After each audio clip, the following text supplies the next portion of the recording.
guys, welcome to our channel Majwala Education. How are you? Hope all of you are fine. आज हम plus 2 class का home science का lesson 3 करेंगे, different nutrients, विभिन्न पोषक तत्व।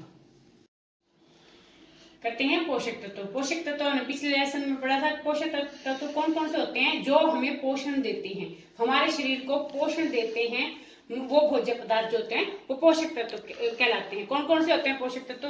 कार्बोहाइड्रेट, विटामिन, प्रोटीन, फैट मतलब वसा, न्यूक्लियर एसिड, अमीनो अम्ल और मिनरल जिसे खनिज लवण कहते हैं, और वाटर पानी। सबसे पहले हम देखेंगे कार्बोहाइड्रेट्स। कार्बोहाइड्रेट जो है वो कार्बन, हाइड्रोजन और ऑक्सीजन के 1:2:1 से मिलकर बनते हैं। शरीर की ऊर्जा की आवश्यकता की 50 से 70% जो पूर्ति है वो इन्हीं पदार्थों से होती है, अर्थात कार्बोहाइड्रेट से ही हमारी जो ऊर्जा की आपूर्ति 50 से 70% पूरी होती है। देखते हैं कार्बोहाइड्रेट।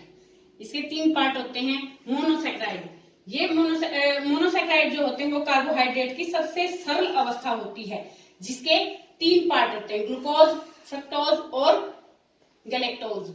इसके बाद आता है डाइसैकेराइड, समान या भिन्न मोनोसैकेराइड के 2 अणुओं के संयोजन से एक डाइसैकेराइड बनता है, जैसे माल्टोज, सुक्रोज और लैक्टोज। इसके बाद आता है पॉलीसैकेराइड। पॉलीसैकेराइड के कई अणुओं के मिलने से लंबी श्रृंखला वाली अघुलनशील पॉलीसैकेराइड का निर्माण होता है। यह आर्थ्रोपोडा के बाह्य कंकाल और सेल्यूलोज में पाया जाता है। इसके उदाहरण हैं स्टार्च, डेक्स्ट्रीन और सेल्यूलोज। इसके बाद देखते हैं कार्बोहाइड्रेट्स के कार्य कौन कौन से होते हैं। प्रमुख कार्य: ऑक्सीकरण द्वारा शरीर की ऊर्जा की आवश्यकता को पूरा करना, अर्थात जो ऊर्जा शरीर को जितनी भी ऊर्जा हमें चाहिए होती है उसका ऑक्सीकरण के द्वारा आपूर्ति करवाना।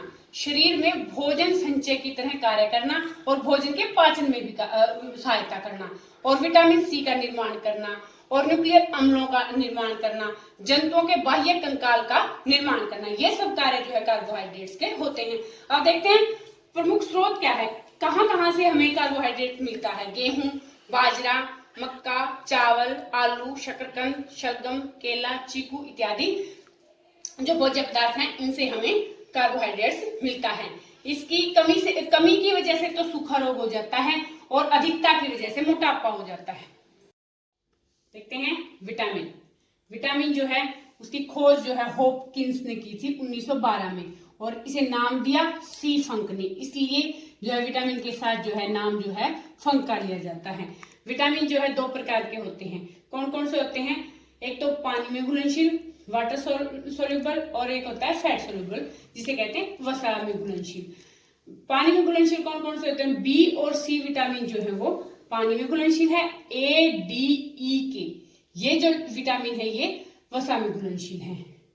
जो पानी में घुलनशील हैं ये विटामिन जो है वो स्टोर नहीं किए जा सकते, ये हमारे शरीर में ज्यादा देर तक नहीं रहते। लेकिन वसा में जो घुलनशील हैं ये जो विटामिन है ये हमारे शरीर में आसानी से स्टोर किए जा सकते हैं। विटामिन सबसे पहले देखते हैं विटामिन ए। केमिकल नाम है इसका रेटिनॉल, जो कि वसा में घुलनशील है। मुख्य कार्य क्या है इसका? हमारी मांसपेशियों और हड्डियों को मजबूती और ताकत देना। ये हमारे खून में कैल्शियम का संतुलन भी बनाए रखता है। मुख्य स्रोत क्या क्या है, किन किन चीजों से हमें प्राप्त होता है? दूध, अंडा, पनीर, गाजर और अन्य हरी पत्तेदार सब्जियों से ये हमें प्राप्त होता है, और ये हमारे बालों को भी स्वस्थ रखता है। इसकी कमी से आंखों के रोग हो जाते हैं, मुख्य रूप से रतौंधी। करते हैं विटामिन बी। विटामिन बी जो है वो कई पार्ट्स में डिवाइड है, देखते हैं एक एक करके। सबसे पहले देखते हैं विटामिन B1। विटामिन B1 जो है उसका केमिकल नेम जो है वो थायमीन है। जो विटामिन बी है वो वाटर सोल्यूबल है, पानी में घुलनशील है। इसके मुख्य काम क्या है, कार्य क्या है? यह हमारे मस्तिष्क को विकसित रखने के लिए बहुत उपयोगी होता है। इसके मुख्य स्रोत कौन कौन से होते हैं? सूरजमुखी के बीज, अनाज, आलू, संतरे और अंडे जो है इसके लिए बहुत जरूरी होते हैं। इसकी कमी से बेरी रोग हो जाता है। विटामिन B2 इसका केमिकल नेम क्या है? राइबोफ्लेविन।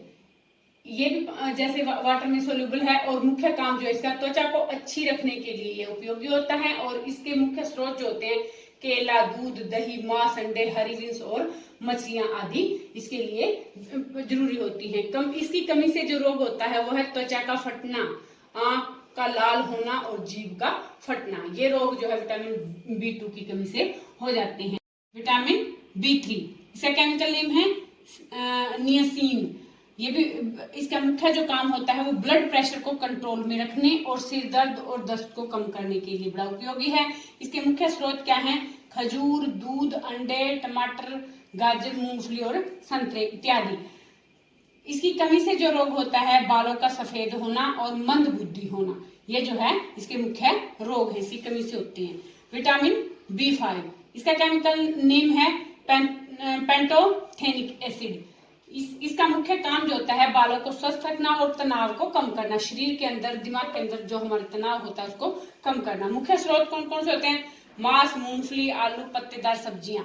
इसकी कमी से जो रोग होते हैं वो होते हैं पेलाग्रा और 4D सिंड्रोम। विटामिन B6 इसका केमिकल नेम है प्यूरिडोक्सिने। मुख्य काम क्या है? यह सुबह की थकान को कम करता है और तनाव और अनिद्रा से मुक्ति देता है। मुख्य स्रोत कौन कौन से इसके? मांस, अनाज, केले और सब्जियों से ये हमें प्राप्त होता है। इसकी कमी से अनीमिया और त्वचा रोग हो जाते हैं। आगे देखते हैं विटामिन B7 इसका केमिकल नेम है बायोटीन। इसका मुख्य काम क्या है? त्वचा और बालों के लिए है अच्छा होता है। इसके मुख्य स्रोत कौन कौन से? मांस, दूध, अंडे की जर्दी। और इसकी कमी से जो रोग होता है वो होता है लकवा व शरीर दर्द। इसकी कमी की वजह से शरीर में लकवा मार जाता है, जिसकी वजह से आधा शरीर जो है पैरालाइज हो जाता है और शरीर में दर्द रहने लग जाता है। इसके बाद है विटामिन B9 इसका केमिकल नेम है फोलिक एसिड।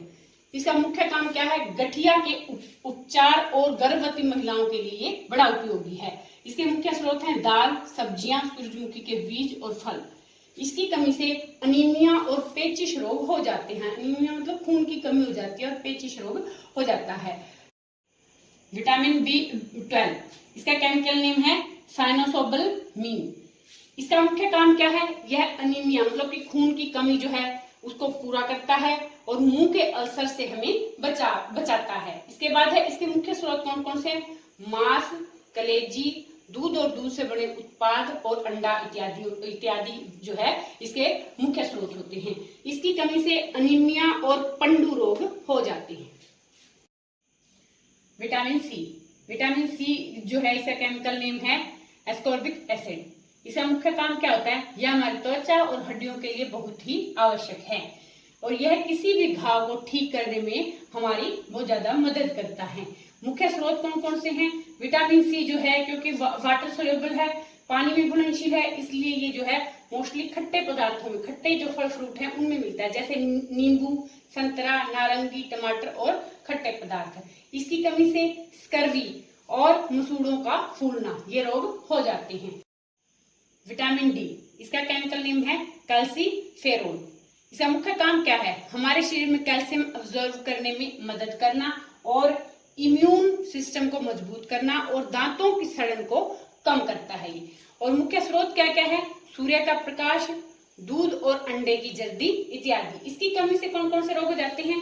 रिकेटस रोग हो जाता है, जिसे हिंदी में हम सूखा रोग कहते हैं। मोस्टली बच्चों में होता है, जिसमें बच्चे बिल्कुल सूखना शुरू हो जाते हैं, हड्डियों का बिल्कुल पिंजरा मात्र रह जाते हैं और मांस जो है उनका इकट्ठा होने लग जाता है और टेटेनी रोग हो जाता है। विटामिन ई इसका केमिकल नेम है टैकोफेरोल्स।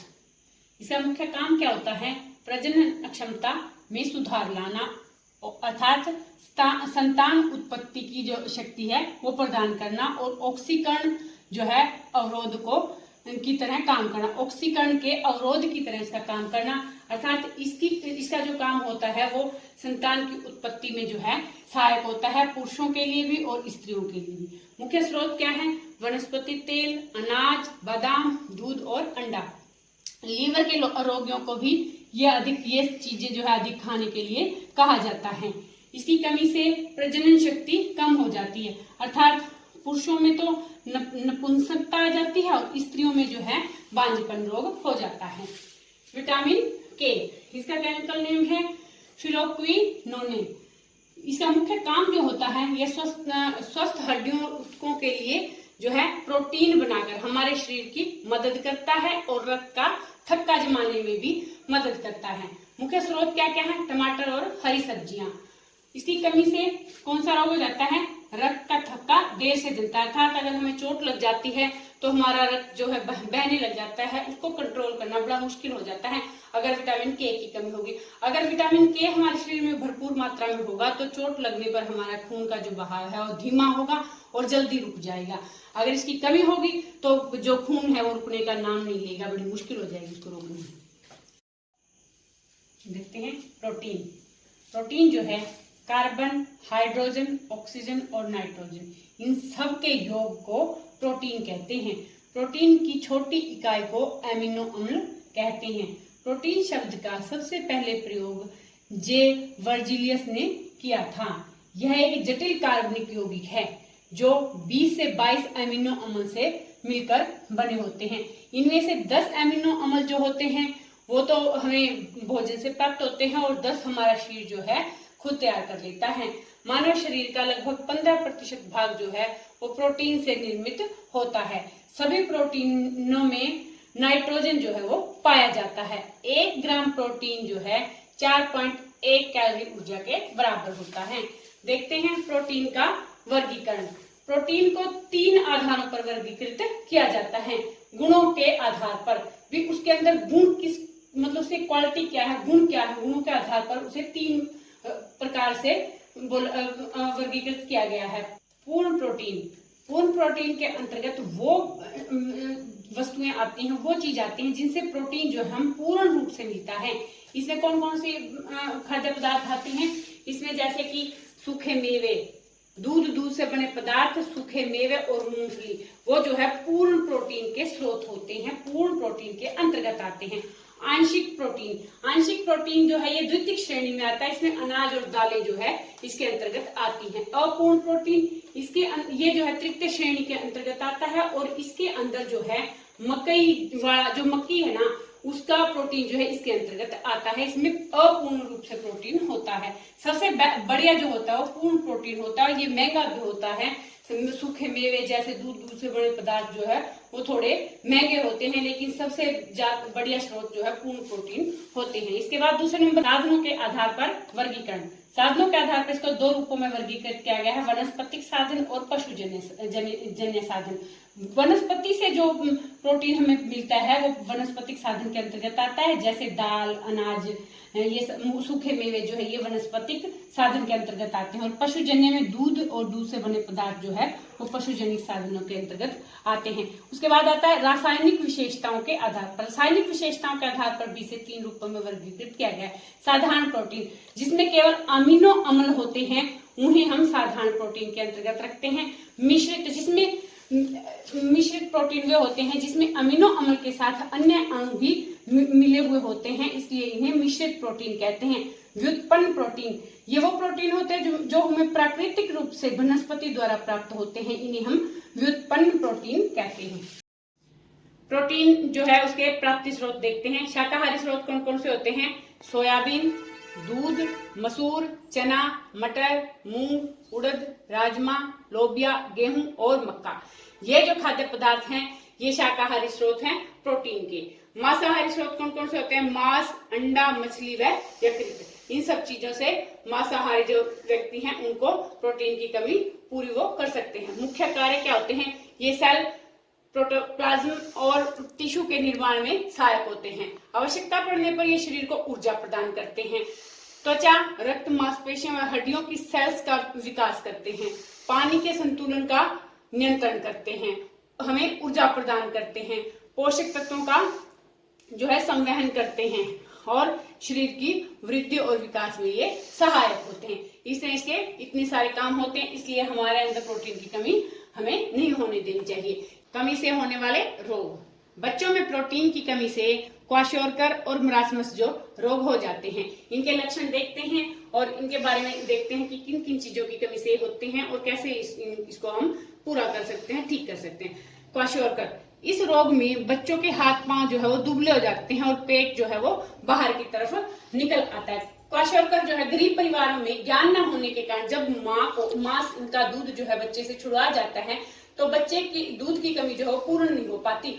उनकी कोशिकाओं को निर्मित करने वाले जो प्रोटीन होते हैं उनकी उनके शरीर में कमी हो जाती है और यह रोग हो जाता है। यह रोग जो है 1 वर्ष से लेके 5 वर्ष तक के बच्चों को होता है। इसके लक्षण कौन कौन से होते हैं? वृद्धि और विकास रुक जाता है, शरीर भार जो है वो कम हो जाता है, बच्चे उदासीन और चिड़चिड़े हो जाते हैं, खून की कमी हो जाती है, मांसपेशियों में तरल पदार्थ जो है वो इकट्ठा हो जाता है, त्वचा सूखी सी प्रतीत होने लगती है, बाल चमकीले नहीं रहते और जो है इनका रंग, बच्चे का रंग बदल जाता है, यकृत बड़ा हो जाता है।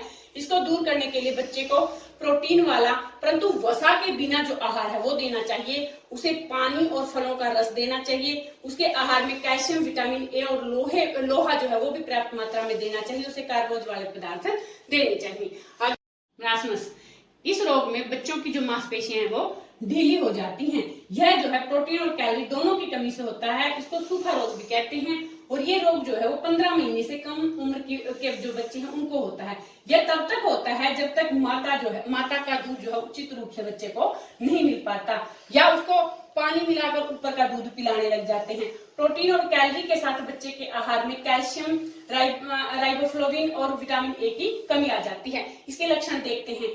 पानी जैसे दस्त आने शुरू हो जाते हैं, बच्चे की जो हड्डियां हैं ना वो बिल्कुल हड्डियों का ढांचा मात्र रह जाती हैं, पेट जो है वो अंदर की तरफ चला जाता है और जो है भार कम हो जाता है, आंखें बड़ी हो जाती हैं, नाड़ी की गति जो है वो धीमी हो जाती है, संक्रामक रोग लगने की जो है इसमें बहुत ज्यादा संभावना बढ़ जाती है और विटामिन ए की कमी हो जाती है। और इन दोनों के बारे में डिफरेंस जो है वो हमेशा पेपर में आता है। दोनों रोगों के बारे में डिफरेंस बताओ, या आपने जरूर अच्छे से कर लेना है। अधिकता से होने वाले रोग, अगर प्रोटीन की अधिकता, अव्वल तो होती ही नहीं है क्योंकि हमारे देश में इतनी गरीबी है कि जो चीजें हैं मोस्टली महंगी ही आती हैं जिससे प्रोटीन प्राप्त होता है। लेकिन अगर अधिकता हो भी जाती है, जो धनाढ़ परिवार है या ऐसे, उनके बारे में देखते हैं। शरीर में कोलेस्ट्रॉल का स्तर जो है वो बढ़ जाता है जिससे स्ट्रोक व कैंसर हो सकते हैं। अगला पोषक तत्व है कैल्शियम। कैल्शियम की खोज जो है हम्फ्री डेवी ने 1808 में की थी। आवर्त सारणी में कैल्शियम का अणु क्रमांक जो है वो 20 है और इसे इंग्लिश में Ca इंगित किया जाता है, Ca लिखा जाता है। प्राप्ति स्रोत, इसके प्राप्ति स्रोत ये कहाँ से मिलता है, किन किन पदार्थों से मिलता है? संतरा, बादाम, दूध से बने पदार्थ, हरी पत्तेदार सब्जियां, मुख्य रूप से पालक, वह हड्डी से खाई जाने वाली छोटी मछलियां। मांस और अनाज में इसकी मात्रा जो होती है वो थोड़ी कम होती है। मुख्य कार्य क्या क्या होते हैं? हड्डियों का निर्माण करना, सबसे मुख्य कार्य जो है इसका क्या है? हड्डियों का निर्माण करना। कैल्शियम जो है शरीर में फास्फोरस के साथ मिलकर कार्य करता है। यह गर्भावस्था के दौरान भ्रूण में एक पदार्थ बनना शुरू हो जाता है जो लचीला और मजबूत होता है। इसको प्रोटीन मैट्रिक्स कहते हैं। हड्डियों के ढांचे जो है जन्म से पहले कार्टिलेज से बने होते हैं, परंतु जन्म के बाद जो है इनमें कैल्शियम और फास्फोरस कैल्सीकरण की क्रिया करते हैं जिससे हड्डियां मजबूत बनती हैं और इसी कारण हड्डियों के ढांचे में कठोरता आती है। दांतों में डेंटिन में जो है 27% कैल्शियम और इनेमल जो है वो 36% कैल्शियम होता है। कहने का भाव यह है कि दांतों के अंदर जो डेंटिन होता है उसमें तो 27% कैल्शियम होता है और इनेमल के अंदर 36% जो है वो कैल्शियम होता है। इनेमल में पाए जाने वाला कैल्शियम जो है वो केराटिन और डेंटिन में जो पाया जाता है उसे कोलेजन कहा जाता है। इसके बाद ये तो था इसका मुख्य काम। इसके बाद है नियमित काम जो सामान्य रूप से जो है कैल्शियम के द्वारा होता है। कौन कौन से हैं? मांसपेशियों को सिकुड़ने और हृदय की गति को बनाए रखने में ये सहायता करता है। मांसपेशियों को सिकुड़ने नहीं देता और हृदय की जो गति है उसको सही, उसकी जो गति है वो सही बनाए रखने में सहायता करता है। रक्त का थक्का जमाने में सहायक होता है और कोशिकाओं की जो पारगम्यता है उसको भी बनाए रखता है। इसके अलावा वो क्या काम करता है? विटामिन B12 के अवशोषण और इंसुलिन को स्रावित करने में भी सहायता करता है। विटामिन जो है B12 है, इसको तो अवशोषित करने में सहायता करता है और इंसुलिन को स्रावित करने में सहायक होता है। यह संवेदनाओं को एक तंत्रिका कोशिका से दूसरी कोशिका तक पहुंचाता है। इसके बाद है इसकी कमी से होने वाले जो रोग हैं, यह हड्डियों और दांतों में कैल्सीकरण की क्रिया नहीं हो पाती। कहने का भाव है कि हड्डियों और दांतों में अगर कैल्शियम की कमी होती है तो वो मजबूत नहीं हो पाती, जो है टूटने लग जाते हैं, जिसकी वजह से हड्डियों का जो ढांचा है वो बेढंगा हो जाता है।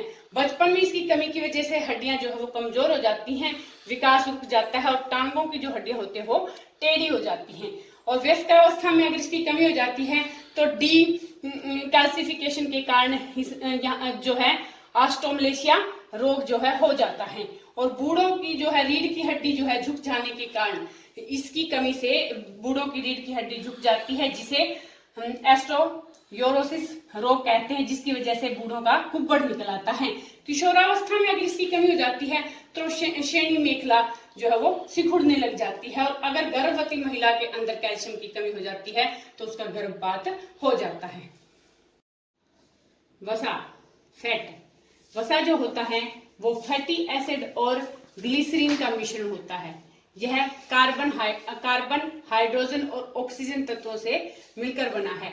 तीनों तत्वों से मिलकर बने होने के कारण इसे ट्राइग्लिसराइड भी कहते हैं। इसमें एल्कोहलिक और कार्बोक्सिलिक क्रियात्मक समूह पाए जाते हैं। देखते हैं वसा के प्रकार। वसा के मुख्य रूप से दो प्रकार होते हैं। एक होता है संतृप्त वसा।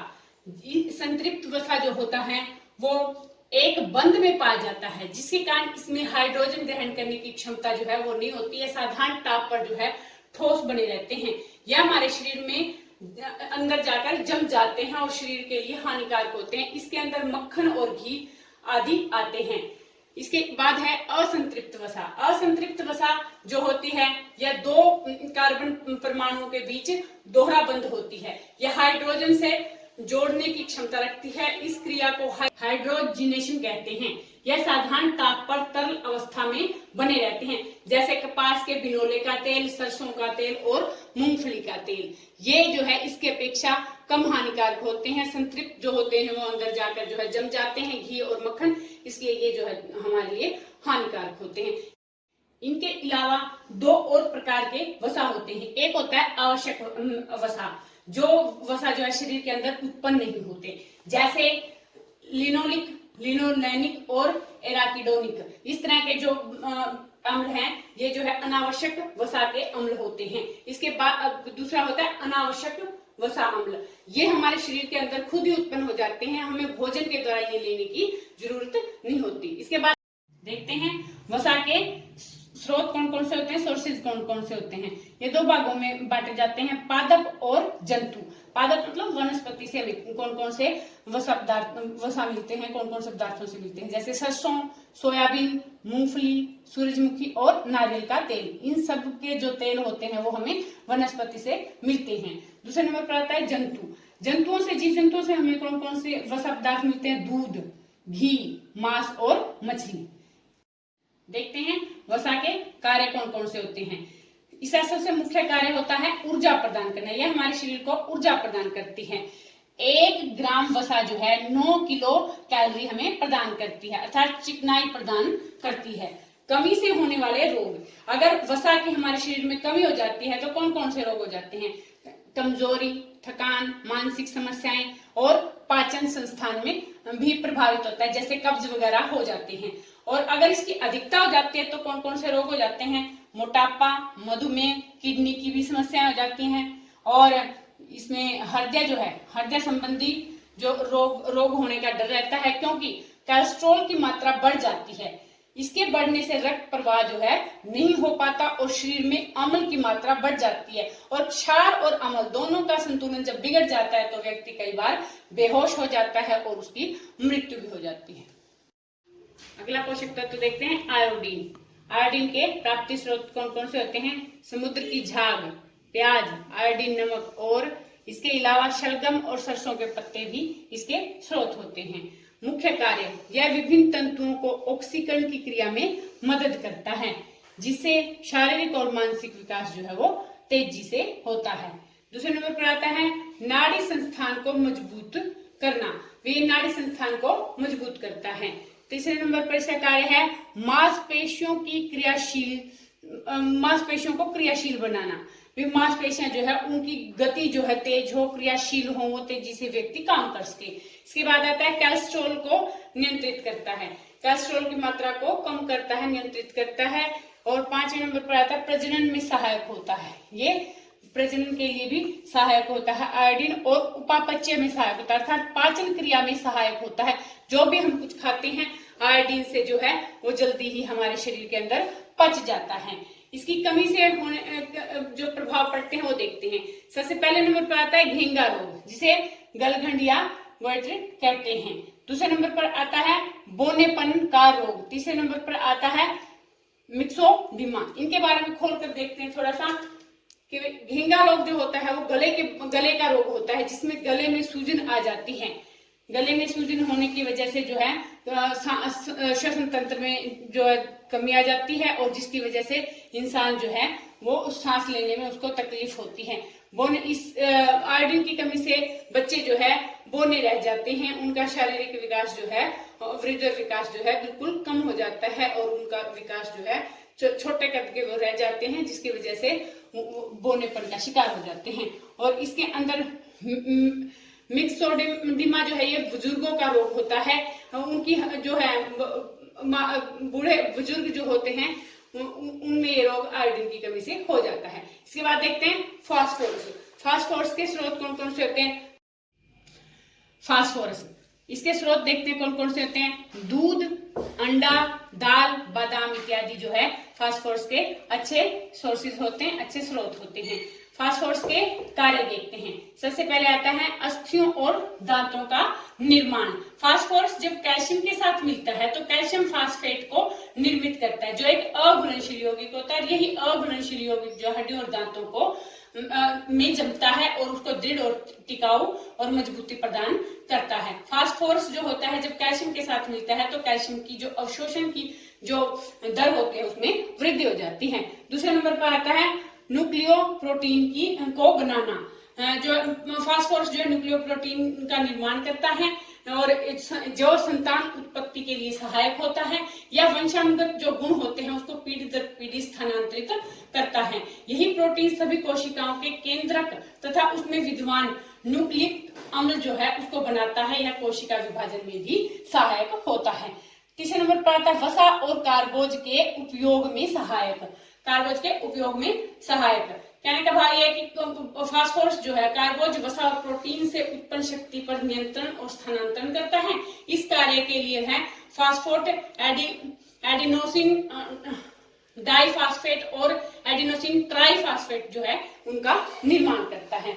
चौथे नंबर पर आता है यह अम्ल जो अम्ल और अक्षार में संतुलन बनाए रखता है। फास्फोरस शरीर में अत्यधिक हाइड्रोजन आयन के साथ मिल जाता है, जिससे शारीरिक द्रव्यों को अधिक अम्लीय होने से बचाता है। वयस्कों में 100 मिलीग्राम रक्त सीरम में 2.5 से 4 मिलीग्राम और छोटे बच्चों में 4-5 मिलीग्राम तक जो है फास्फोरस विद्यमान होता है।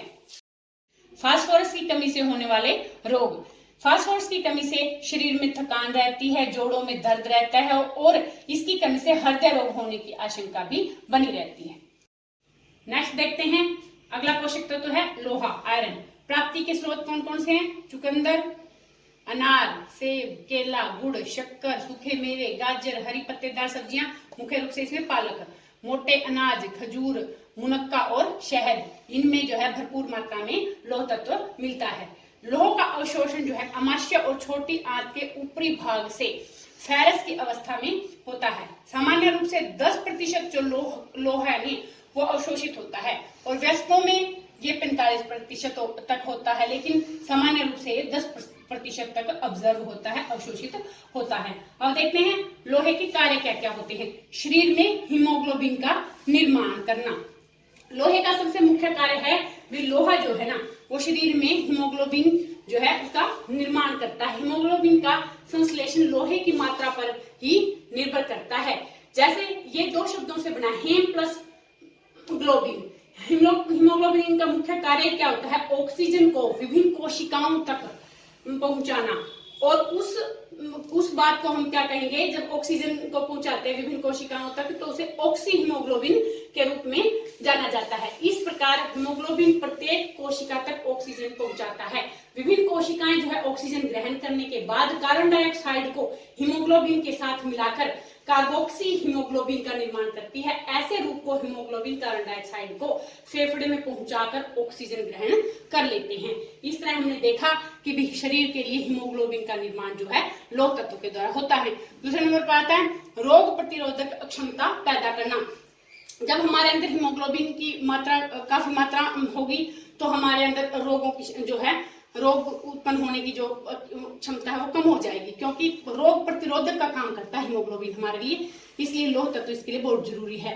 कोलेजन निर्माण में सहायक, ये कोलेजन के निर्माण में भी सहायता करता है। और लौह तत्व जो है वो प्रत्येक कोशिका में क्रोमेटिन का जरूरी भाग होता है। अब देखते हैं कमी से होने वाले प्रभाव कि भाई जब लौह तत्व की कमी होती है तो हमारे ऊपर क्या प्रभाव पड़ता है। सबसे बड़े इसमें है रक्तहीनता, इसमें अनीमिया रोग हो जाता है जिसमें भी रक्त की कमी हो जाती है और रक्त की कमी को अनीमिया कहते हैं। रक्त की कमी जब शरीर में जो है लौह तत्व जो है ठीक से अवशोषित नहीं होता या फिर काफी मात्रा में व्यर्थ चला जाता है तो क्या कहेंगे, इसे रक्तहीनता का मुख्य कारण कहेंगे। रक्तहीनता की स्थिति तब उत्पन्न होती है जब रक्त में हीमोग्लोबिन का जो स्तर होता है ना वो बिल्कुल ही कम हो जाता है।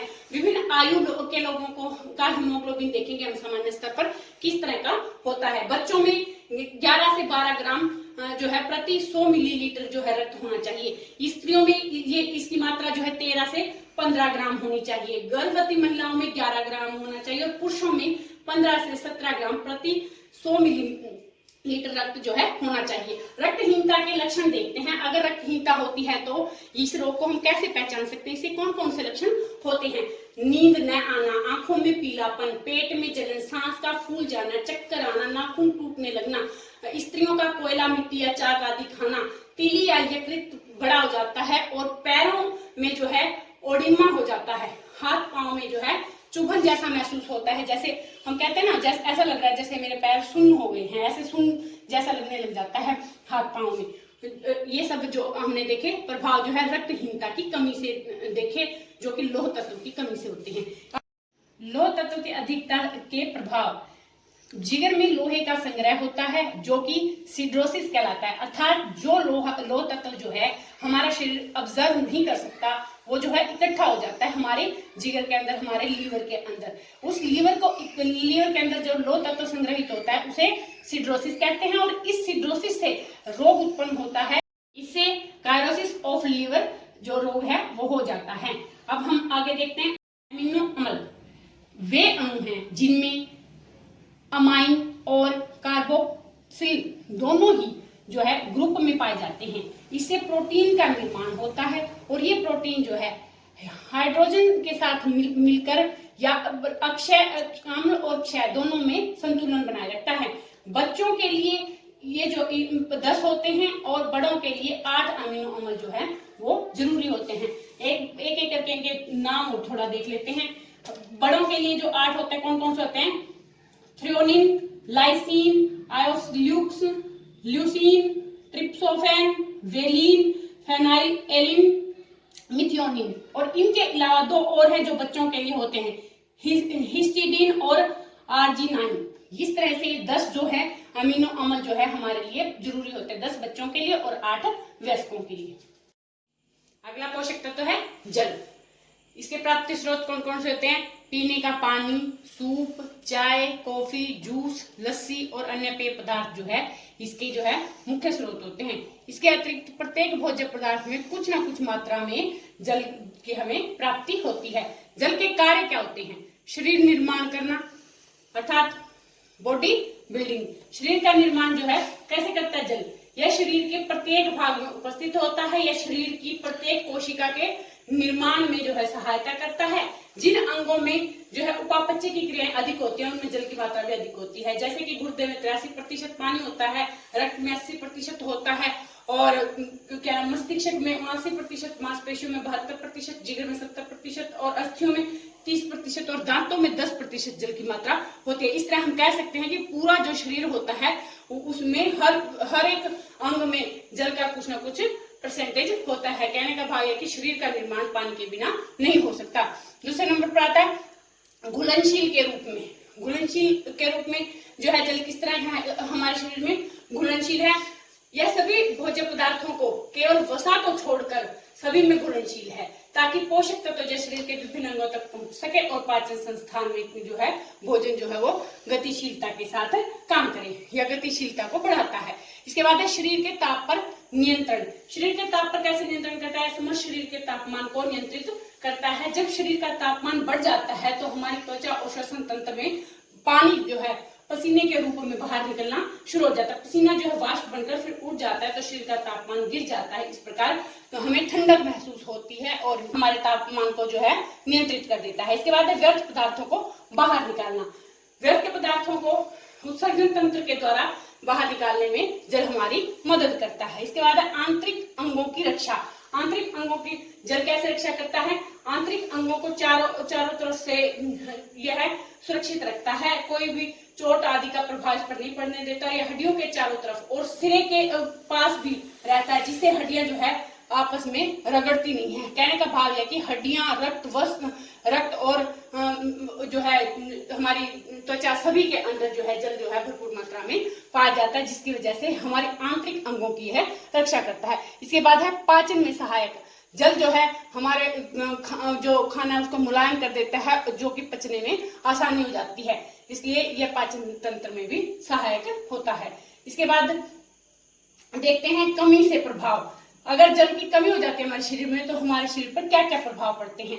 गतिशीलता में कमी आ जाती है, अर्थात हम जो है क्रिया करने में जो है शिथिल हो जाते हैं। हमारा काम हमसे काम नहीं बनेगा, काम की कमी हो जाएगी हमारे से, क्योंकि जल की मात्रा अगर हमारे शरीर में कम होगी तो हम जो है सुस्त हो जाएंगे, काम करने में आलसी हो जाएंगे। इसके बाद है अम्ल और क्षार में असंतुलन। अगर इसकी कमी होगी तो अम्ल और क्षार असंतुलित हो जाएंगे, जिसकी वजह से अनेक रोग हमारे को घेर लेंगे। इसके बाद है निर्जलीकरण।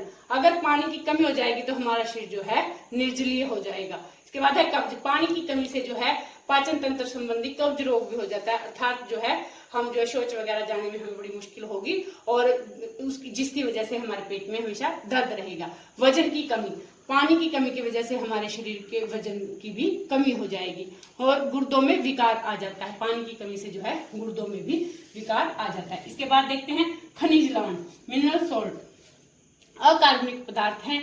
मानव शरीर में कम से कम 29 तत्व पाए जाते हैं। यद्यपि खनिज से ऊर्जा प्राप्त नहीं होती, परंतु इनकी आवश्यकता शरीर की विभिन्न अभिक्रियाओं के लिए होती है। कहने का भाव यह कि खनिज लवण जो है हमें ऊर्जा नहीं देते, लेकिन फिर भी विभिन्न आवश्यकताओं की पूर्ति, जो भी हम क्रियाएं करते हैं उन क्रियाओं को करने में ये हमारे सहायता करते हैं। इसके बाद देखते हैं खनिज लवणों का वर्गीकरण। खनिज लवणों का वर्गीकरण जो है मुख्य रूप से 2 आधारों पर किया जाता है, मात्रा के आधार पर और कार्यों के आधार पर। मात्रा, अधिक मात्रा में मिलने वाले जो पदार्थ हैं, कौन कौन से हैं हमारे शरीर में अधिक मात्रा में जो मिलते हैं? Calcium, phosphorus, potassium, sodium, chlorine, magnesium और सल्फर जो है अधिक मात्रा में हमारे शरीर में पाए जाते हैं। कम मात्रा में मिलने वाले तत्व कौन कौन से होते हैं? लोहा, आयोडीन, जिंक, तांबा और कोबाल्ट आदि जो है कम मात्रा में हमारे शरीर में पाए जाते हैं। इसके बाद है कार्य के आधार पर। कार्य के आधार पर भी 2 भागों में डिवाइड है ये। एक तो होता है निर्माणक तत्व, जो हमारे शरीर का निर्माण करते हैं, उन्हें निर्माणक तत्व कहते हैं। इनमें कौन कौन से आते हैं? कैल्शियम, फास्फोरस, लोहा और आयोडीन आदि जो है ये इसके अंदर आते हैं। इसके बाद आता है नियामक तत्व, जो हमारे रेगुलर काम के लिए सहायक होते हैं। इसके अंदर कौन कौन से होते हैं? सोडियम, पोटाशियम और क्लोरीन, जो कि पानी के संतुलन के लिए बहुत ही जरूरी होते हैं। ये हमने सभी तत्व देखे खनिज लवण के।